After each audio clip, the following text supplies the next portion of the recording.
আসসালামু আলাইকুম গাইজ, আপনারা সবাই কেমন আছেন? আপনাদেরকে আমি ভিডিওটা দিতেছি, মনোযোগ দিয়ে শুনবেন।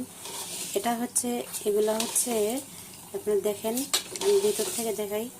এগুলো হচ্ছে মেথি, ঠিক আছে। এখানে আমি এক পর মতো মেথি নিয়েছি, 4টা পেঁয়াজ দিয়েছি, মেহেদি পাতা দিয়েছি, সাজনা পাতা দিয়েছি, দুবলা গাছ দিয়েছি, তারপর চ্যাপটা ঘাস দিয়েছি এবং খানকুনি পাতা দিয়েছি, সাথে গোলাপ ফুল দিয়েছি, গোলাপ পাতা দিয়েছি, গাঁদা ফুল দিয়েছি, গাঁদার পাতা দিয়েছি, মানে গাঁদা ফুলের পাতা দিয়েছি, সাথে জবা ফুল এবং সাথে আছে ঘিমি, যেটাকে বলে ঘিমি শাক, ঘিমি শাকটা আমি দিয়েছি, ঠিক আছে।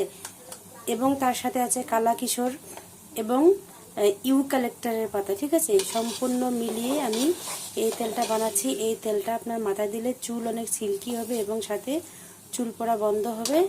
আর আপনারা কন্টিনিউ এই তেলটা দিয়ে দেখবেন, সপ্তাহে 2 দিন করে দেখবেন, মানে মাথায় দিবেন, আপনার চুল একবারে পড়া বন্ধ হয়ে যাবে, একবারে গ্যারান্টি দিয়ে, ঠিক আছে। আমি বলে দিলাম, আপনারা বাসায় একটু কষ্ট করে আপনারা এই তেলটা বানাবেন আর মাথায় দিবেন। আপনাদেরকে বাজারের কোনো ভেজাল মুক্ত তেল কিনে মাথায় দিতে হবে না, মাথার সমস্যা করতে হবে না, আপনারা নিজেরাই নিজেদের চুল পড়া বন্ধ করবেন গাইস। তো ভালো থাকবেন, সুস্থ থাকবেন। এরকম আমি আরও নতুন কিছু আপনাদের জন্য নিয়ে আসবো, ঠিক আছে। আর এটা কিন্তু আমি খুব হালকা আছে, কিন্তু আমি তেলটাকে ভাজতেছি, ঠিক আছে। এখানে আমার 1.5 কেজি তেল নেওয়া আছে। এতগুলো উপাদানের মধ্যে আমি 1.5 কেজি তেল দিয়েছি, যাতে এই তেলটা আমি অনেক দিন দিতে পারি।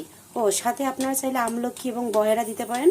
আমার আমলকি ছিল না, তাই আমি এখানে দেই নাই। আপনারা আমলকি এবং বহেরা এটার সাথে অ্যাড করতে পারবেন, ঠিক আছে। ভালো থাকবেন, সুস্থ থাকবেন। এরকম নিত্য নতুন ভিডিও দেখার জন্য অবশ্যই চ্যানেলটাকে সাবস্ক্রাইব করবেন এবং শেয়ার করবেন, কমেন্ট করতে একদমই ভুলবেন না।